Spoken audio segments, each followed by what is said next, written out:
చుట్టుగుంట చిలుకలూరుపేట రోడ్లో గల Atlantis hotel నందు జరిగిన మైనార్టీ సోదరుల ఆత్మీయ సమావేశ కార్యక్రమానికి ముఖ్య అతిథిగా ప్రతిపాడు నియోజకవర్గ వైఎస్ఆర్ కాంగ్రెస్ పార్టీ ఎమ్మెల్యే అభ్యర్థి బలసాని కిరణ్ కుమార్ హాజరయ్యారు. ఈ సందర్భంగా వారు మాట్లాడుతూ ముస్లిం సోదరులకు అత్యంత మేలు చేకూర్చి రాజకీయంగా పెద్దపీట వేసిన ఏకైక ప్రభుత్వం మన జగనన్న ప్రభుత్వం అని తెలిపారు. అంతేకాకుండా జగనన్న ప్రభుత్వం వచ్చాక గత ప్రభుత్వంతో పోలిస్తే మన ప్రభుత్వంలో ముస్లిం సోదరులకు వివిధ పథకాల రూపంలో సుమారుగా 21,000 కోట్ల రూపాయలు అందించామని తెలిపారు. జరగబోయే ఎన్నికల్లో అక్కడ జగనన్నను ప్రతిపాడు నియోజకవర్గంలో వైఎస్ఆర్ కాంగ్రెస్ పార్టీ గెలుపుకు ప్రతి ఒక్కరూ కృషి చేయాలని కోరారు.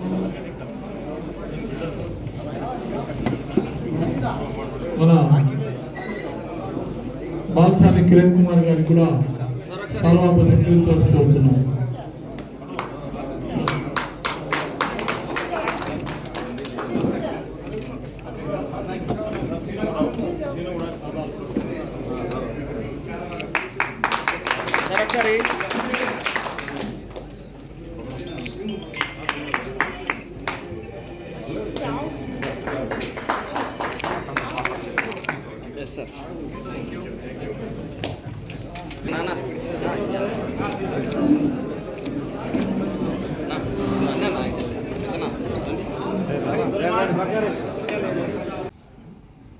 అందరికీ నమస్కారం.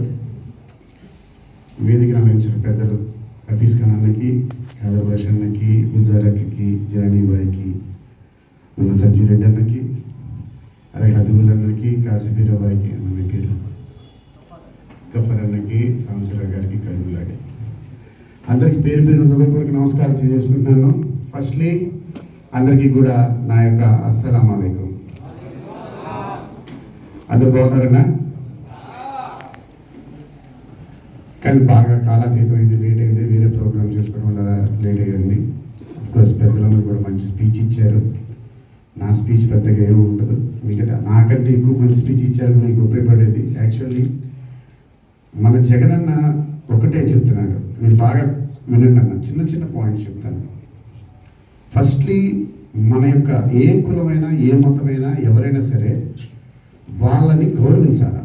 నీ యొక్క మతం ఒకటి ఉంటుంది, ఒక కులం ఉంటుంది, వాళ్ళ యొక్క వృత్తి అవ్వచ్చు, లేదంటే వాళ్ళ యొక్క ఆచారాలు అవ్వచ్చు, వాటన్నిటిని గౌరవించేటువంటిది ఒక పద్ధతి ఏదైనా ఉందంటే అది మన జగనన్న దగ్గర ఉంది. అవునా కదా?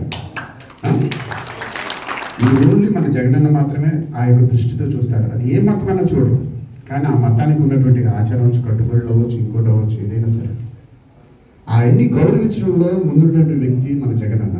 అందులోనూ ముఖ్యంగా మన అనుకోని ఎస్సీ, ఎస్టీ, బీసీ, మైనారిటీలు మన అని నా వాళ్ళు అనుకున్నటువంటి వ్యక్తి కూడా ఒక జగనన్న మాత్రమే.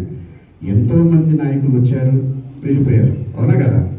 మీరు చూసుకున్నట్లయితే పొలిటికల్గా ఎప్పుడైతే చేంజ్ ఒక మన రాజకీయంలోనే మీరు 19 ముందు రాజకీయం చూసినట్లయితే ఎన్నో ప్రభుత్వాలు వచ్చి పాలించాయి. కానీ 1924లో వచ్చి పాలించినటువంటి ఈ ప్రభుత్వం చూసుకుంటే చాలా చేంజ్ ఉంటుంది. ఏం చేంజెస్ ఉన్నాయి? చేంజెస్ ఏమున్నాయి? ఫస్ట్లీ మన పట్ల అంటే పేద ప్రజల గురించి ఆలోచించడం, అంటే మన యొక్క జీవన ప్రమాణాలను పెంచుకునేటువంటి యొక్క మన స్టాండర్డ్స్ ఆఫ్ లివింగ్, అంటే మన రోజు కూడా అదేంటంటే ఒక వైద్యం విషయం అవ్వచ్చు, లేదంటే విద్య విషయం అవ్వచ్చు, ఉండడానికి ఇల్లు అవ్వచ్చు, లేదనుకుంటే మిగతా చాలా చాలా విషయాలు, అంటే చిన్న చిన్న విషయాలను కూడా పట్టించుకొని తన పాదయాత్రలో ఏదైతే గమనించారో అవి పక్కా ఇవన్నీ కూడా ప్రజలకు చాలా అవసరం. ఇవి నేను వచ్చిన తర్వాత ఇవన్నీ వీళ్ళకి నేను చేసి పెట్టాలి అంటే రెగ్యులర్ నీడ్స్, మన జీవితానికి కావాల్సినటువంటి అవసరతలు, ఇవన్నీ అవసరతలు తెలుసుకొని మన అవసరతను తెలుసుకొని ఎరిగి ఈరోజు మన అవసరతలు అన్నీ కూడా తీరుస్తున్నటువంటి వ్యక్తి ఎవరైనా ఉన్నారంటే ఎవరు? అలాంటి జగన్మోహన్ రెడ్డి గారు. అంటే విద్య, అసలు ఈరోజు మనం పేదరికం పోవాలంటే ఏం చేయాలన్నా? కేకన్నా పన్నీకాయ. అందరూ చదువుకుంటేనే మన పేదరికం పోద్దన్న, ఈ విషయం అందరూ గుర్తుంచుకోండి. మన స్కూల్స్ తీసుకున్నట్లయితే స్కూల్ పిల్లలకి ఈరోజు ఎన్ని వసతులు కల్పిస్తున్నారంటే అది స్కూల్లో ఉన్నటువంటి ఫెసిలిటీస్ అవ్వచ్చు, నాడు స్కూల్ ద్వారా ఎంతో మంచి స్కూల్స్ తయారు చేశారు. At the same time IB curriculum కూడా ఇవ్వడం జరిగింది. ఇదంతా చాలా ఇంపార్టెంట్ అని మీరు అందరూ గమనించుకోండి. మన పేదరికం పోవాలంటే ఏం చేయాలన్నది పాయింట్ నేను మీకు మరీ చెప్తున్నాను. మంచి స్కూల్స్లో ఐబీ అంటే సెంట్రల్ సిలబస్ కూడా ఇచ్చారు. ఐబీ కరికులం అంటే ఇంటర్నేషనల్ లెవెల్లో కూడా రేపు రానున్న రోజుల్లో మనం ఎగ్జామ్స్కి ఎలాగైనా ప్రిపేర్ అవ్వాలన్న పాయింట్ ఆఫ్ వ్యూలో ఉండడానికి మనకి అన్నిటికీ అలా ప్రిపేర్ అవ్వడానికి తగినటువంటి స్కూల్స్ని ఇచ్చారు. స్కూల్స్ని ఇవ్వటం వల్ల ఇప్పుడు చదువుకునేదారు మన చిన్నపిల్లలు, మన పిల్లలు చదువుకుంటే బాగుంటుంది, ఫ్యూచర్లో 12 సంవత్సరాల తర్వాత మంచి అభివృద్ధిలోకి వస్తారు. కానీ వాళ్ళు ఓట్లేస్తారని చేశాడు. ఇదంతా దేనికి చేశాడు అన్న? మన దగ్గర పేదరికం పోవాలని, పేద ప్రజలు అనేవాళ్ళు ఫ్యూచర్లో ఉండకూడదని. అలాంటి వ్యక్తి మన జగన్ అన్న. ఇలాగ మన పేద ప్రజల పట్ల అనునిత్యం ఆలోచించేటువంటి ఒక మన జగనన్న కోసం, అలాగే కొంతమంది దుష్ట శక్తుల నుంచి మనం రక్షించుకోవడం కోసం మనం రాబోన్న రోజుల్లో మనం ఏం చేయాలన్నా, ఏం చేయాలా? ఎందుకంటే అన్న ఇది జగనన్న కోసం కాదన్న, ఇది మన కోసం, మన బతుకులు బాగుండడం కోసం, మన పేద ప్రజల యొక్క బ్రతుకులు బాగుండడం కోసం మనకు నిలబెట్టుకోకపోతే రేపు రానున్న రోజుల్లో దుష్ట శక్తులు మన మీద చాలా విధాలుగా దండయాత్ర చేస్తాయి. వీటన్నిటిని ఎదుర్కోవడానికి మనకంటే ముందు ఎదుర్కొన్నటువంటి వ్యక్తి మన జగనన్న.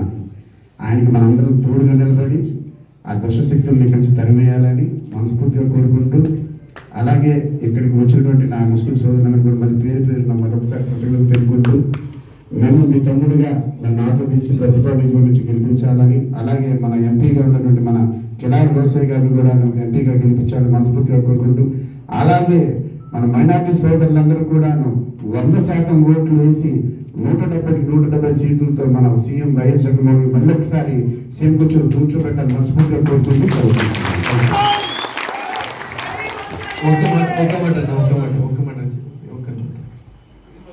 కిరణ్ అన్న కొత్త అభ్యర్థి కదా, కొత్తగా రాజకీయాలు వచ్చినాడు. అర్థం చేసుకోవడానికి టైం పడుతుంది, తెలుసుకోవడానికి టైం పడుతుంది. ఎన్నో పనులు ఉంటాయి. ఎలక్షన్ అంటే ఇంత పెద్ద ఏరియా, లక్షలాది మంది జనాలకు కలవాలి. ఎక్కడైనా చిన్న తప్పులు తెలుసో తెలియకో జరిగితే పెద్ద మనసు చేసుకొని సొంతం ఇంట్లో ఒక అన్ననో తమ్ముడుగానో